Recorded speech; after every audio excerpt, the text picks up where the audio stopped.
The massive space station hung in orbit around Kepler 442b like a metal moon. Ships from dozens of different worlds filled the docking bays.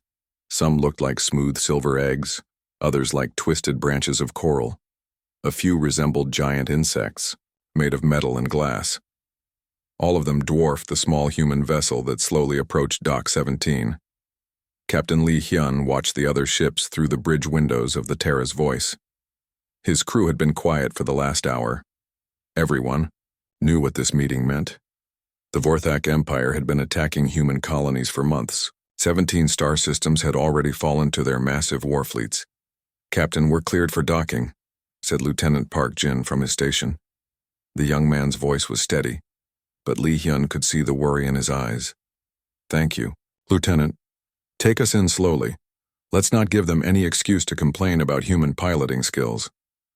Lee Hyun tried to keep his voice light, but the joke fell flat. Everyone on the bridge knew they were walking into a room full of aliens who thought humanity was about to be wiped out. The docking process took 20 minutes. As soon as the ship was secure, Ambassador Park Mina appeared on the bridge. She was a small woman in her 50s with gray hair pulled back in a neat bun. Her dark suit was perfectly pressed, and she carried herself with the confidence of someone who had spent 30 years talking to aliens who thought humans were primitives. "Captain, are you ready to escort me to the council chambers?" she asked. Lee Hyun nodded and gestured to his security team. 4 Marines in dress uniforms stepped forward. Their weapons were ceremonial, but Lee Hyun knew that each man and woman was a trained killer. Not that it would matter if things went wrong. They were outnumbered 1,000 to 1 on this station. The walk through the station corridors was an education in galactic politics. Other delegations moved past them with barely concealed amusement. Lee Hyun heard the whispers in a dozen different languages.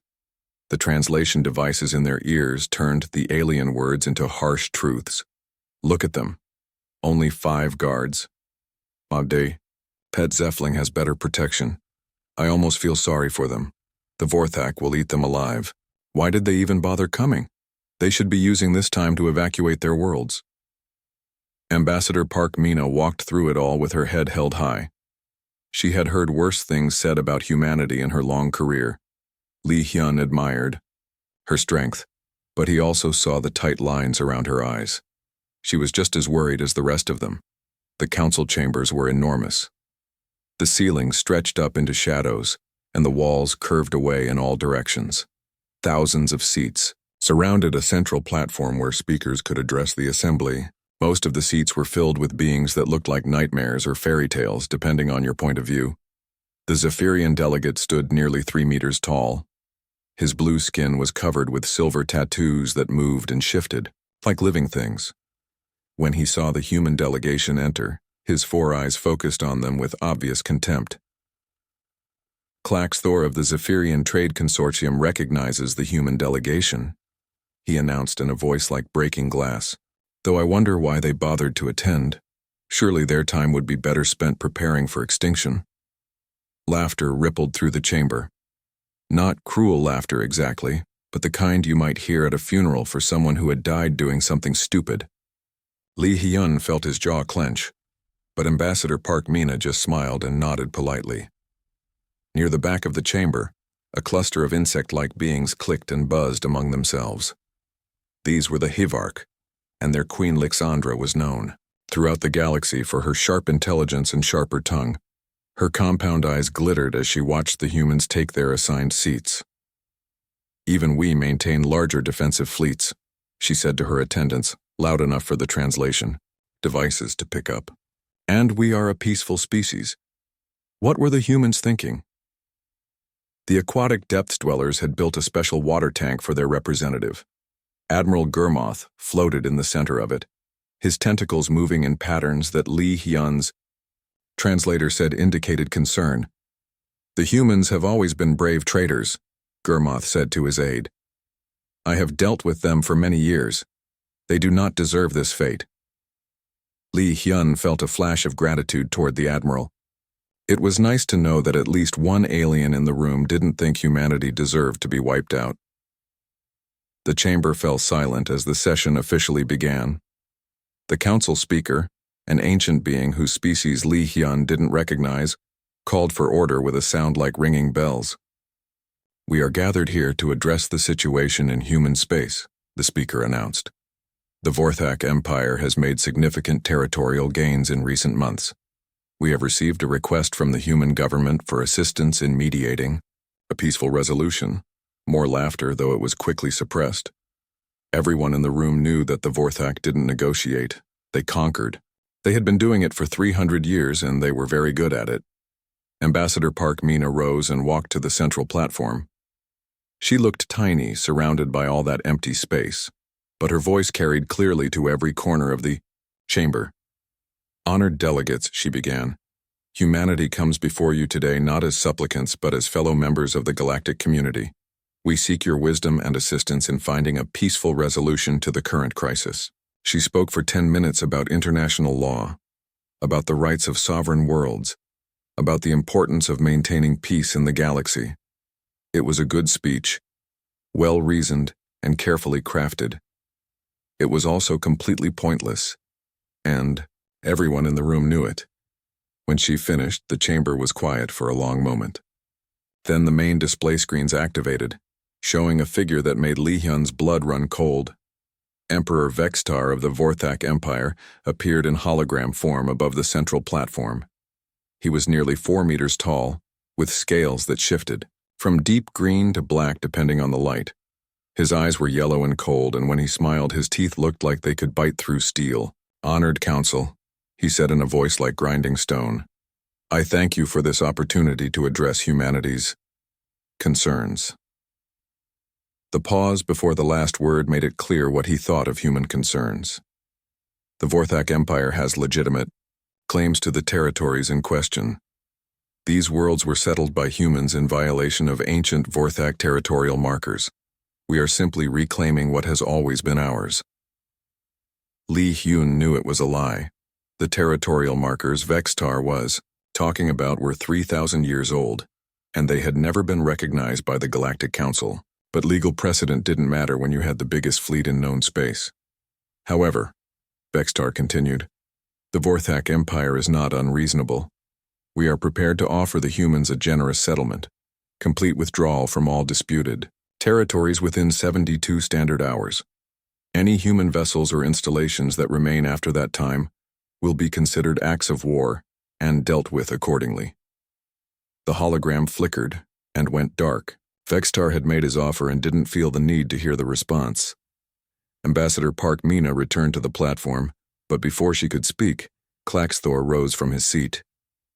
"The Zephyrian Consortium believes that Emperor Vextar's offer is more than fair," he announced. "Humanity should accept it gratefully and evacuate their illegal settlements immediately." "The Hivarch agrees," Queen Lixandra added. "Better to lose worlds than to lose entire species." One by one, the major powers voiced their opinions.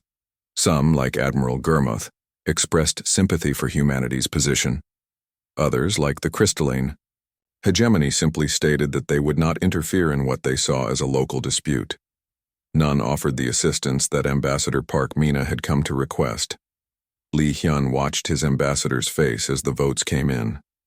She had known this would happen, but it still hurt. Humanity was alone, just as they had always been. Finally, the council speaker called for order again. "The council has heard the positions of all parties," the speaker announced. "While we sympathize with humanity's difficult situation, the majority opinion is that this is a bilateral dispute that should be resolved between the parties directly involved." It was diplomatic language for "you're on your own." Ambassador Park Mina stood one final time. "Thank you, honored delegates, for your time and consideration. Humanity will remember the council offered here today." Her voice was perfectly controlled, but Li Hyun could hear the steel underneath. As the human delegation prepared to leave, most of the other ambassadors were already filing out.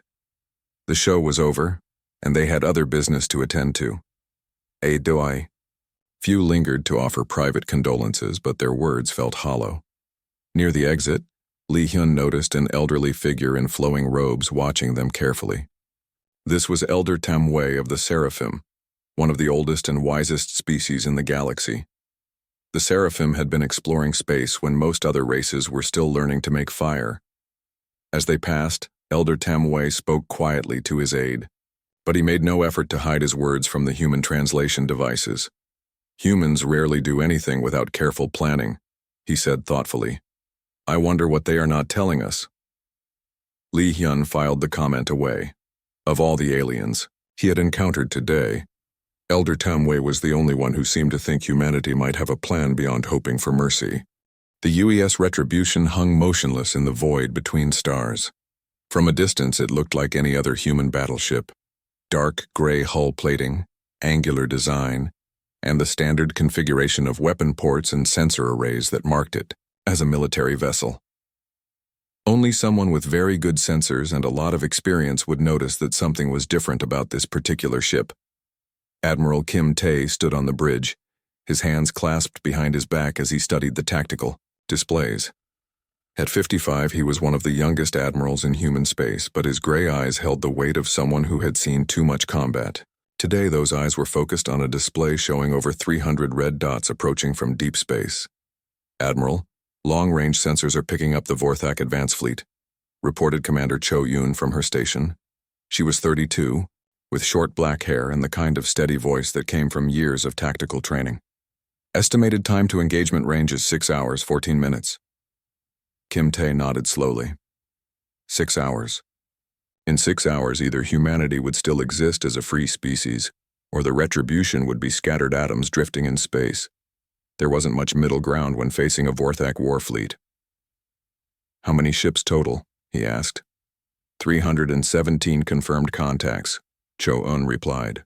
12 dreadnoughts, 47 heavy cruisers, 96 destroyers, and 162 smaller vessels. Conservative estimate puts their combined firepower at roughly 15,000 terawatts. Someone whistled softly from one of the other stations. Lieutenant Bae Young, the communications officer, shook his head in amazement. 15,000 terawatts, he said quietly. That's enough firepower to glass a continent.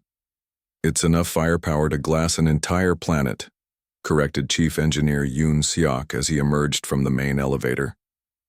The big man was covered in grease stains and his hands were black from working on the ship's more delicate systems. I've been running final checks on all our primary systems. Everything is operating at 103% of design specifications. Kim Tae raised an eyebrow. 103%? Yoon Seok grinned, showing teeth that were stained from too much coffee and too many late nights. The singularity containment system is running better than we hoped. Dr. Song-ah thinks it's because we've been feeding it a steady diet of hydrogen for the past 6 months. The artificial black hole is actually getting more efficient. Dr. Song-ah looked up from her physics station. She was the youngest person on the bridge at 28, but her expertise in exotic matter physics made her one of the most valuable members of the crew. Her long black hair was tied back in a practical ponytail, and her lab coat was covered with equations written in different colored pens. The containment field is stable at all power levels, she confirmed. We could theoretically push the system to 120% for short periods, but I wouldn't recommend it unless we're facing complete disaster. We might be, muttered Captain Ryu Jun from his position near the navigation station. At 40, he was Kim Tae's second-in-command and closest friend. They had served together for 15 years, through 3 different wars and countless smaller conflicts. 300 ships, Admiral. Even with our advantages, those are not good odds. Kim Tae turned to face his senior staff. These men and women had volunteered for this mission knowing they might not survive it. Earth Command had been very clear about the risks. The Retribution was humanity's most advanced warship, packed with technology that had cost the entire gross domestic product of 12 worlds to develop, but it was still just one ship. Let's review the mission parameters one more time, Kim Tae said. Commander Cho, what are our primary objectives? Cho Yoon straightened in her chair. Primary objective is to engage and destroy the Vorthak advance fleet before it can reach human colonies. Secondary objective is to ensure that our capabilities are observed and recorded by neutral parties, so that other species understand humanity's true defensive potential. And if we fail in the primary objective, secondary objective becomes irrelevant, sir. If we fail to stop this fleet, there won't be any human colonies left to defend. Kim Tae nodded grimly. That's correct, which is why we're not going to fail. He walked over to the main display, which showed a three-dimensional representation of the local star system. The Retribution was positioned near the edge of the gravity well, far enough from Proxima Centauri to avoid any gravitational interference, with their weapon systems but close enough to defend the human colonies on Proxima B and C. The Vorthak fleet will drop out of hyperspace here, he said, pointing to a spot roughly 1 million kilometers from their current position. Standard Vorthak doctrine calls for them to form up in a traditional battle line, with dreadnoughts in the center and smaller ships providing screening. They'll try to overwhelm us with massed firepower, added Captain Ryu Jun.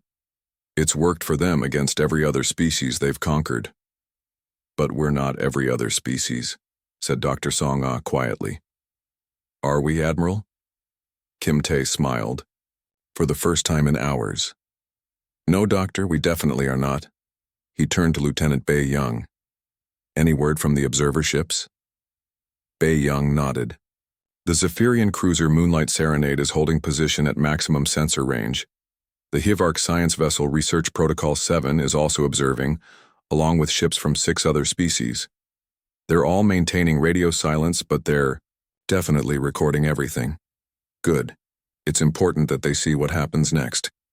Commander Cho, are all weapon systems ready for combat? All Prometheus batteries are charged and ready, Admiral.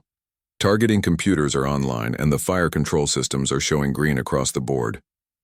Kim Tae walked over to a sealed panel near his command chair.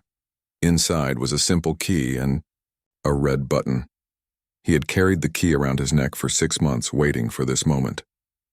Dr. Song, begin the final startup sequence for Project Prometheus. Song-Ah's fingers flew over her control panel. Deep in the ship's hull, systems that had taken humanity's best scientists 5 years to develop began to come online. The artificial black hole at the heart of the Retribution's power core spun faster, its event horizon glowing with captured starlight. Gravitational lens arrays are extending, reported Chief Engineer Yoon Seok. Exotic matter containment is stable. Kinetic acceleration chambers are charging.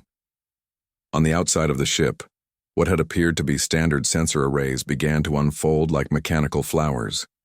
The Retribution's true nature was starting to reveal itself, but the process was slow and subtle. To the approaching Vorthak fleet, it would still look like a single, outdated human battleship. Admiral, we're receiving a transmission from Earth. Command? Said Lieutenant Bae Young. The main screen flickered and the face of Admiral Lee Min appeared. She was the highest-ranking officer in human space, a woman who had dedicated her entire life to protecting Earth and its colonies. Her expression was grim, but determined. Admiral Kim Tae, you are hereby authorized to proceed with Operation Prometheus. The future of humanity rests in your hands and those of your crew. Show them what we're capable of. The transmission ended, leaving the bridge in silence. Kim Tae inserted the key into the sealed panel and turned it. The red button began to glow. All crew members, this is Admiral Kim Tae, he announced over the ship's internal communication system. In approximately 5 hours, we will engage a Vorthak war fleet that outnumbers us 300 to 1. They believe they are coming here to destroy us. They believe humanity is weak, defenseless, and ready to be conquered. He paused, looking around the bridge at the faces of his crew. They are wrong. For 5 years, humanity has poured every resource, every brilliant mind, and every ounce of our collective will into building this ship and the weapons it carries. Today, we show the galaxy what happens when you threaten human worlds. Today, we show them why humanity survived when so many other species did not. He pressed the red button. Throughout the ship, systems that had never been tested in actual combat began their final activation sequence. In the weapon bays, gravitational accelerators that could launch projectiles at significant fractions of the speed of light began to charge. In the shield generators, exotic matter fields that could absorb and redirect almost any form of energy started to stabilize. The Retribution was no longer just a battleship. It was becoming something that no other species in the galaxy had ever built, a weapon specifically designed to fight impossible odds and win. How long until the Vorthak fleet arrives? Asked Kim Tae. 4 hours, 57 minutes, replied Commander Cho-yun. Then we wait, said the Admiral, and we prepare to show the galaxy what humanity is truly capable of.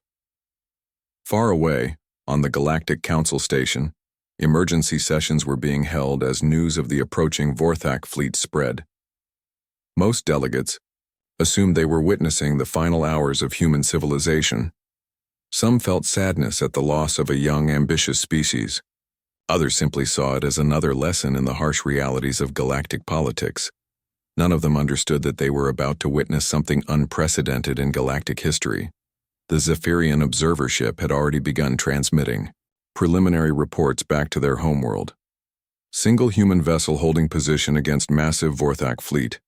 Estimate engagement will. Space twisted and writhed as the Vorthak fleet emerged from hyperspace like a plague of metal locusts. The ships were massive and terrible, each one a living nightmare of bioorganic technology and raw destructive power. Their hulls pulsed with sickly green energy and their weapon ports glowed like infected wounds. War leader Krexhan stood on the command deck of his flagship, the Death's Embrace. At 3.5 meters tall, he was larger than most of his species, with scales that had darkened to deep black over his 4 centuries of warfare. His yellow eyes swept across the tactical displays, taking in the formation of his fleet with satisfied approval. Battlemaster Vexcol, report on fleet status, he commanded in a voice like grinding metal. Vexcol was younger and smaller, but no less deadly. His bright green scales marked him as a rising star in the Vorthak military hierarchy. He had conquered 6 star systems in his own right, and was eager to add human worlds to his collection. All ships report ready for combat, War Leader. Dreadnought Squadron is in primary formation. Cruiser wings are deployed for maximum firepower. Concentration and destroyer screens are prepared for close engagement. Krexhan's lips pulled back in what might have been a smile, revealing rows of teeth designed for tearing flesh. And our target? Single human vessel, holding position at bearing 27 Mark IV. Long-range scans indicate it's a standard battleship configuration, approximately 800 meters in length. Estimated crew complement is no more than 3,000. Krexhan laughed, a sound like rocks tumbling down a cliff. 3,000 humans against my 300 ships and 2 million warriors. This will be over before it begins. He turned to his communications officer, a smaller Vorthak whose scales had been surgically altered to better interface with bioorganic technology. Open a channel to all ships. It is time to address our prey. Throughout the Vorthak fleet, screens flickered to life, showing Krexhan's intimidating form. His voice carried to every ship, every warrior, every weapon operator who would participate in what they all assumed would be a quick and easy slaughter. Warriors of the Empire, he began. Today we complete the conquest of human space. For months, these primitive apes have hidden behind their diplomatic lies and pathetic attempts at negotiation. Today we show them the true meaning of power. He gestured toward the tactical display showing the lone human ship. They send 1 ship to face our might. 1 ship against 300. It is almost insulting that they think so little of us, but we will use their contempt to our advantage. We will destroy this vessel so completely that nothing remains but atoms and regret. The response from his fleet was immediate and deafening. War cries echoed through 300 ships as Vorthak. Warriors prepared for battle. Weapons powered up, shields activated, and targeting computers locked onto the solitary human vessel. But war leader Krexhan wasn't finished. However, I want prisoners. The human commanders will answer for their species' arrogance before they die. Their skulls will make fine additions to my trophy collection. On the Retribution, Lieutenant Bei Young monitored the Vorthak communications with growing concern. The translation software was having trouble with some of the more colorful Vorthak expressions, but the general meaning was clear enough. Admiral, they're not just planning to destroy us, he reported. War leader Krexhan wants to take prisoners for questioning and trophy collecting. Admiral Kim Tae's expression didn't change. He had read the intelligence reports on Vorthak treatment of prisoners. It wasn't pretty, and it wasn't quick. Lieutenant, open a channel to the Vorthak flagship. Sir, you want to talk to them? I want to give them one last chance to avoid what's coming. The main screen flickered and War Leader Krexhan's scaled face appeared. His yellow eyes widened slightly when he saw the human admiral. Kim Tae was smaller than any adult Vorthak, with the soft skin and small teeth that marked humans as obvious prey species. So, Krexhan said with amusement, the humans send their leader to beg for mercy. How refreshing. Usually your kind hides behind lawyers and diplomats. Kim Tae's voice was calm and measured as he replied. War Leader Krexhan, I am Admiral Kim Tae of the United Earth Space Forces. I'm offering you one final opportunity to withdraw your fleet from this system. The silence that followed was broken by Krexhan's laughter. Behind him, other Vorthak officers joined in, their harsh voices creating a sound like breaking glass. Withdraw? You think I should withdraw 300 ships because one human asks politely? Krexhan leaned forward, his massive form filling the screen. I have conquered 17 of your worlds, little ape. Your colonies burn behind me, and their populations serve the Empire now. What makes you think this world will be any different? Because, Kim Tae said quietly, you've never faced humanity's true military capability before. The colonies you conquered were lightly defended. Mining stations and agricultural worlds protected by patrol boats and orbital defense platforms. This is different. Different how? Krexhan asked, though he was clearly enjoying the conversation. You have one ship. One. My smallest battle group could destroy you without support from the main fleet. Kim Tae nodded slowly. You're probably right. One ship shouldn't be able to stop your entire fleet. But then again, this isn't just any ship. Something in the human's tone made Battlemaster Vexcall look more carefully at his sensor readings.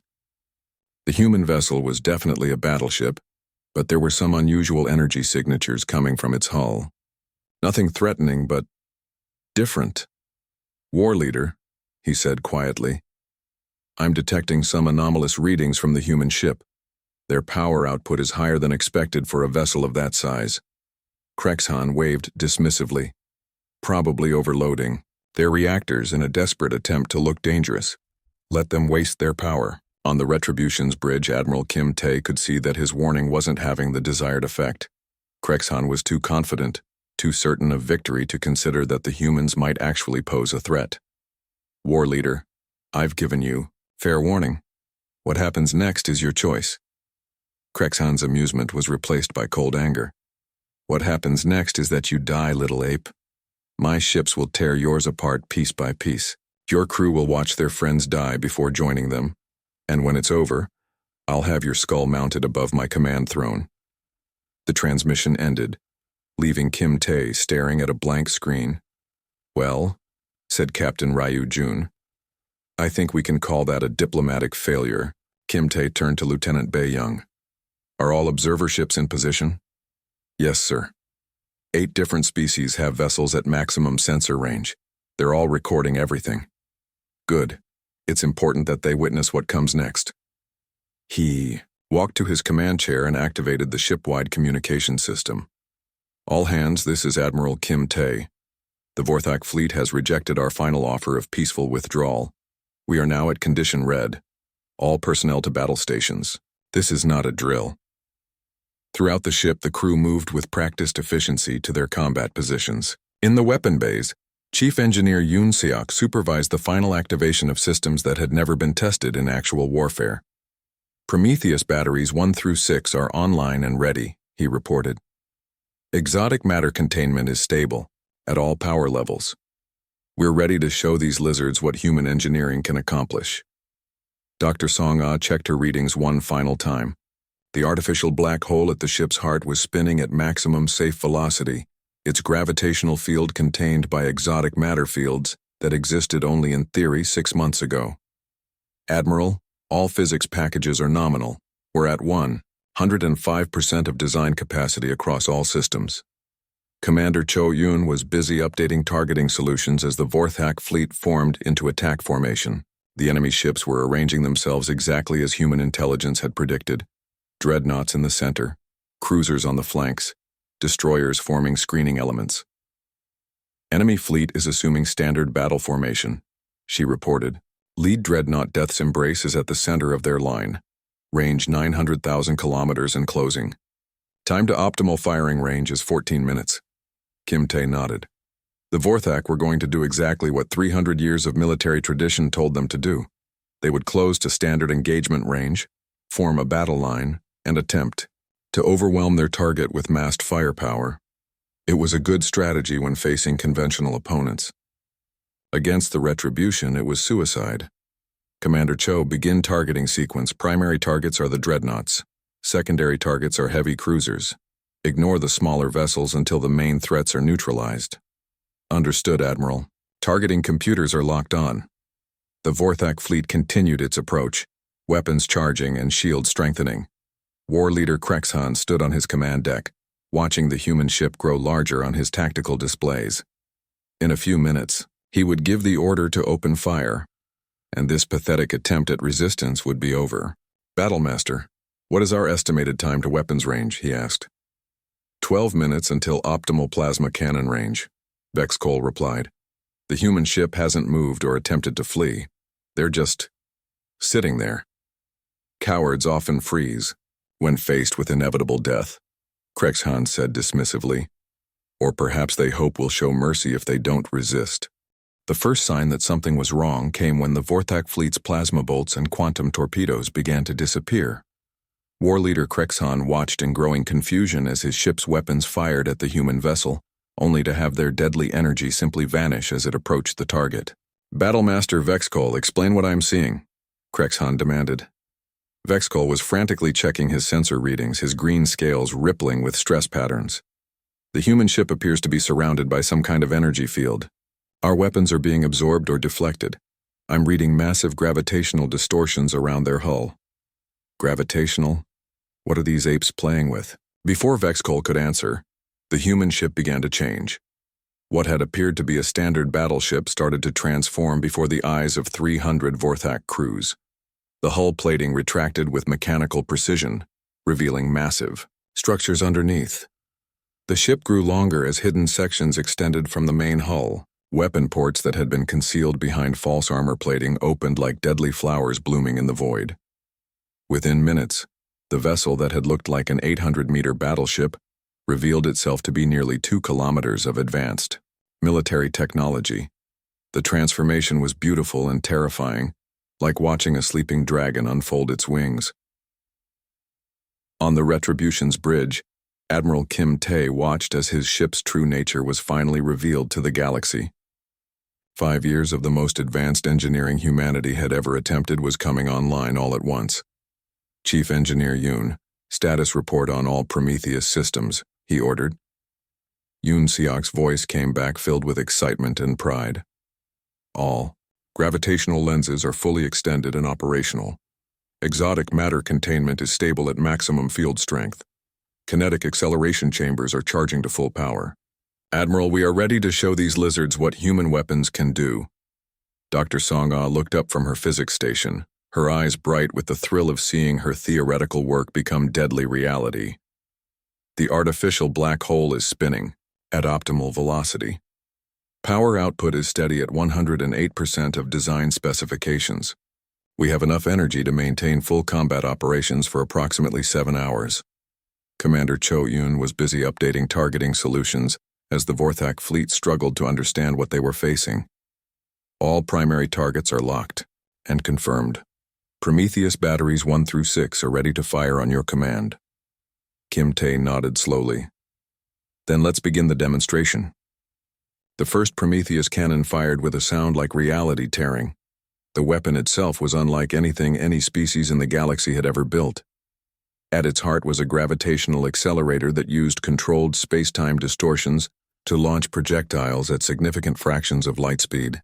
The projectiles themselves were dense matter penetrator rounds, each one massed at exactly 50 kilograms but compressed to the size of a marble through exotic matter manipulation. When the round hit the Vorthak heavy cruiser Bone Crusher, the results were spectacular and horrifying. The projectile punched through the ship's bioorganic hull as if it were made of paper. The kinetic energy transfer was so massive that the cruiser's internal structure simply disintegrated, unable to absorb or disperse the impact. The ship came apart from the inside, secondary explosions rippling along its length as critical systems overloaded and failed, but the projectile didn't stop there. Its velocity was so high that it continued through space and struck two more Vorthak vessels before its energy was finally exhausted. All three ships died within seconds of each other, their crews never knowing what had killed them. War leader Krexhan stared at his tactical display in shock. 3 ships. One shot had destroyed 3 ships. How is that possible? He whispered. Battlemaster Vexkol was studying the sensor recordings of the attack, his mind struggling to process what he was seeing. The projectile velocity was approximately 30% of light speed. The kinetic energy involved. War leader, that single shot carried more destructive force than our main plasma cannons can deliver in a full minute of continuous fire. The second Prometheus cannon fired before Krexhan could fully process the first attack. This time, the target was the dreadnought Eternal Conquest. The dense matter round struck the massive ship's forward section and began boring through its hull like a drill made of pure energy. The dreadnought's bioorganic armor, designed to absorb and dissipate conventional weapons fire, offered no resistance to a projectile moving at relativistic speeds. The round punched completely through the 2-kilometer-long vessel, creating a perfectly round hole from bow to stern. Along the way, it severed power conduits, destroyed weapon batteries, and vented atmosphere from dozens of compartments. The Eternal Conquest began to list to one side, its structural integrity fatally compromised. But Admiral Kim Tae wasn't finished with the demonstration.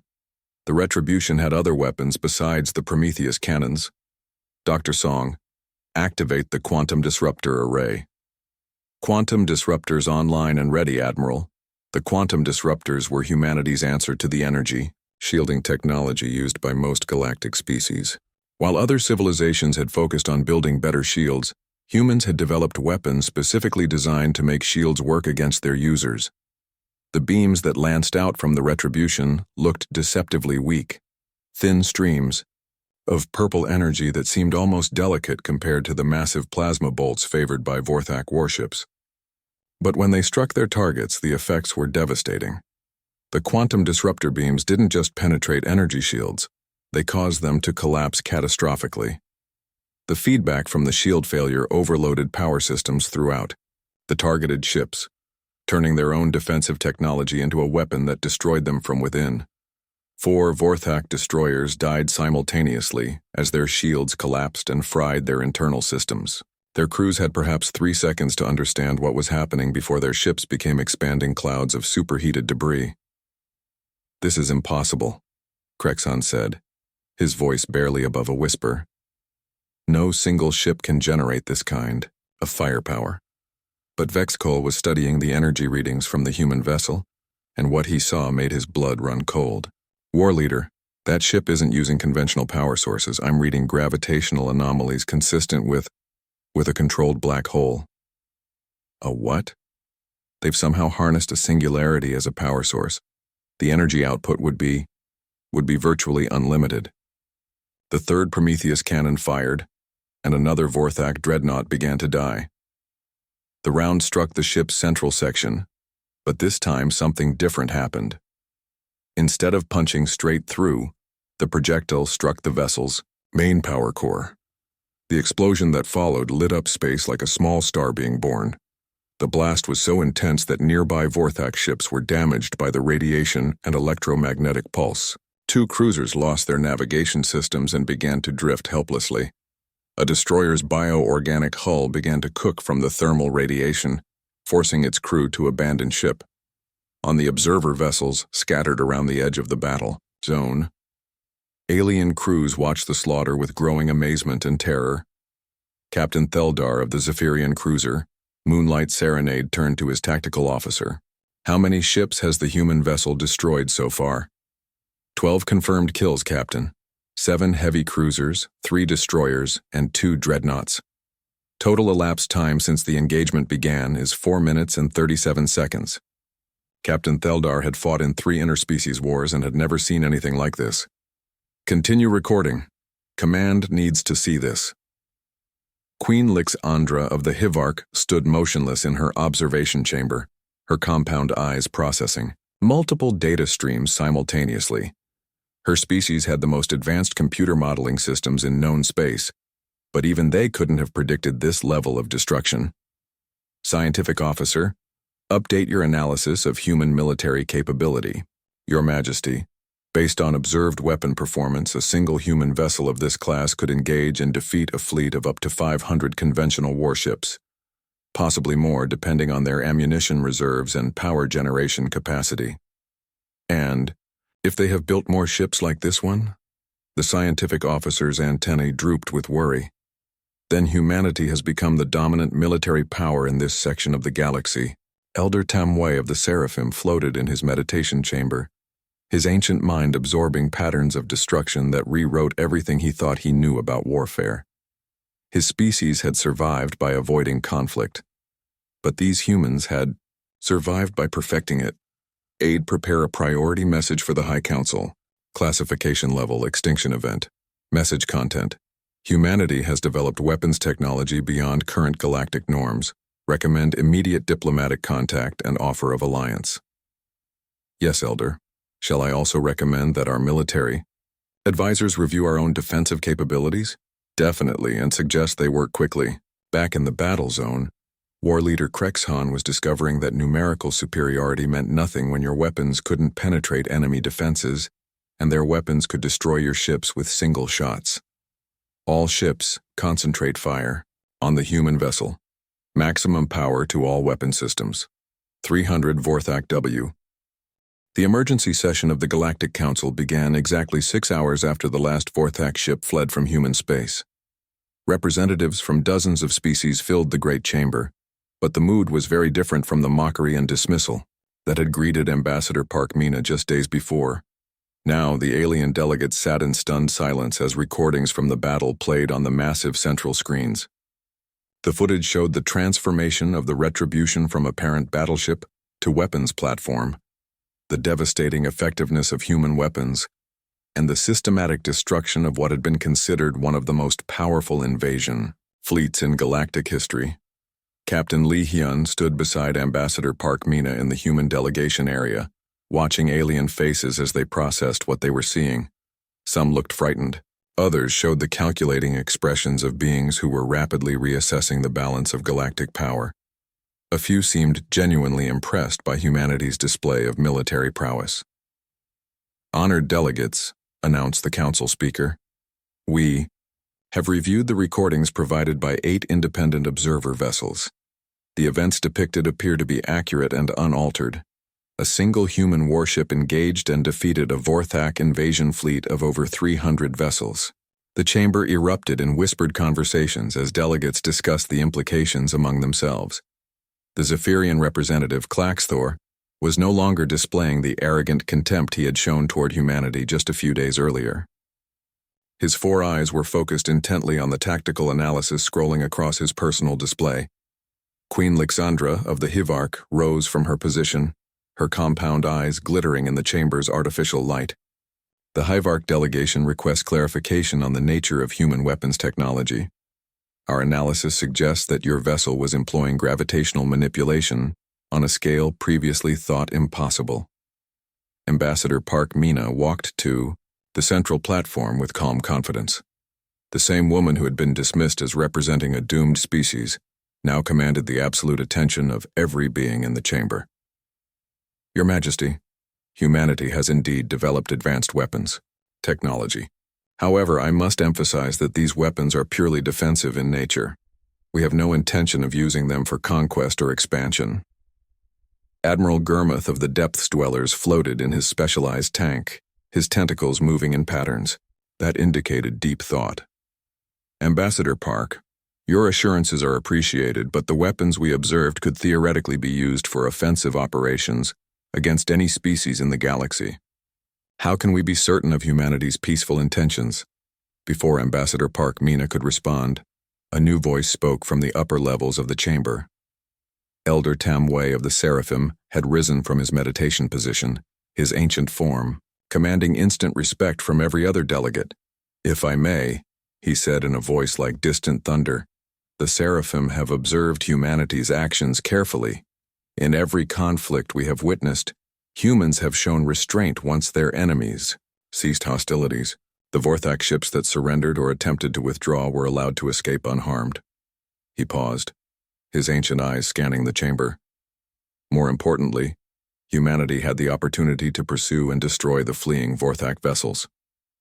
A species with conquest in mind would have pressed their advantage. Instead, they allowed their enemies to retreat. This suggests that Ambassador Park's assurances are genuine. The impact of Elder Tom Way's words was immediate and profound. The Seraphim were respected throughout the galaxy for their wisdom and their ability to judge the character of other species. Their endorsement carried enormous weight. Claxthor of the Zephyrian Consortium stood, his silver tattoos shifting nervously across his blue skin. The Zephyrian Consortium apologizes for our earlier dismissive attitude toward the human delegation. We were clearly operating under incorrect assumptions about humanity's capabilities. Queen Lixandra clicked her mandibles in what might have been amusement. The Hivarch also acknowledges that we may have underestimated humanity's potential contribution to galactic security. Perhaps we should discuss more substantial diplomatic relationships. Ambassador Park Mina allowed herself a small smile. Humanity would welcome expanded diplomatic and trade relationships with all interested species. We believe that cooperation benefits everyone involved. The session continued for several more hours, as various species stepped forward to offer trade agreements, defense pacts, and cultural exchanges. The same delegates who had written off humanity as extinct were now competing to establish closer relationships with Earth's government. But the most significant moment came when a new hologram appeared above the central platform. This was not war leader Krexhan, but a different Vorthak entirely, one with older, darker scales and the elaborate scarification that marked the highest levels of the Empire's leadership. "I am Supreme War Leader Zektar, speaking for the Vorthak Empire," the figure announced. "We acknowledge the defeat of our invasion fleet and the effectiveness of human defensive capabilities." The chamber fell completely silent. No one had expected the Vorthak leadership to address the council so soon after their defeat. "The Empire wishes to establish a cessation of hostilities with human space. We are prepared to discuss the return of occupied territories and compensation for damages." Ambassador Park Mina looked genuinely surprised. The Vorthak had never offered to return conquered territory to anyone. "Supreme War Leader," she said carefully, "humanity is willing to negotiate, in good faith. However, any agreement must include the complete withdrawal of Vorthak forces from all 17 occupied human systems and the freedom of all human populations currently under Imperial control." Zektar's yellow eyes narrowed slightly, but he nodded. "These terms are acceptable. The Empire recognizes that humanity possesses the capability to enforce its territorial claims." It was the closest thing to a formal surrender that the Vorthak Empire had ever offered. 2 weeks later, Captain Li Hyun stood on the bridge of the Terra's Voice as it departed from the Galactic Council station. The diplomatic cargo bay was filled with trade agreements, defense pacts, and cultural exchange programs. Humanity had gone from being a minor species facing extinction to being courted as a potential major power in galactic politics. "Captain," said Lieutenant Park Jin, "we're receiving a priority message from Fleet Command." "Put it through, Lieutenant." "Admiral." Li Min appeared on the main screen, her expression showing both pride and concern. "Captain Li, congratulations on the successful completion of your diplomatic mission. I understand that Ambassador Park has secured agreements with 14 different species." "Yes, Admiral, the change in attitude was dramatic." "I'm sure it was." "Captain, I need you to change course for the Kepler 186 system. We're receiving reports of aggressive expansion by the crystalline hegemony in the Outer Rim territories." Yao. Hyun felt a familiar chill. The crystalline hegemony was another militaristic species, though their technology was very different from the Vorthak bioorganic ships. Their vessels were living crystal formations that could reshape themselves during combat. "Admiral, are we talking about another full-scale invasion?" "Possibly. They've already absorbed 3 independent systems and are showing no signs of stopping. The local species are requesting assistance. Li Hyun nodded grimly. Understood, Admiral. Estimated time to arrival is 4 days. The transmission ended, and Li Hyun turned to his navigation officer. Lieutenant Park, set course for Kepler 186, maximum sustainable speed. Sir, are we expecting to face another situation like the Vorthak invasion? Li Hyun looked out at the stars ahead of them, knowing that somewhere in that darkness another crisis was developing that might require humanity to demonstrate its capabilities once again. I hope not, Lieutenant, but if we do. He activated his ship's communication system and sent a coded message to Earth Command. The message was simple, but carried enormous implications for any species monitoring human communications. Request immediate deployment of UES Retribution to Kepler 186 system.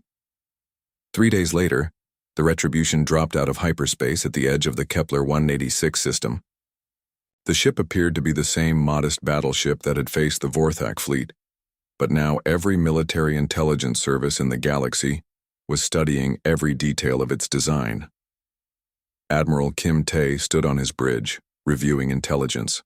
Reports on the crystalline hegemony's expansion.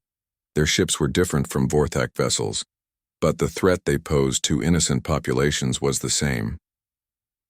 Admiral, said Commander Cho Yun, long-range sensors are detecting 17 crystalline vessels in the inner system.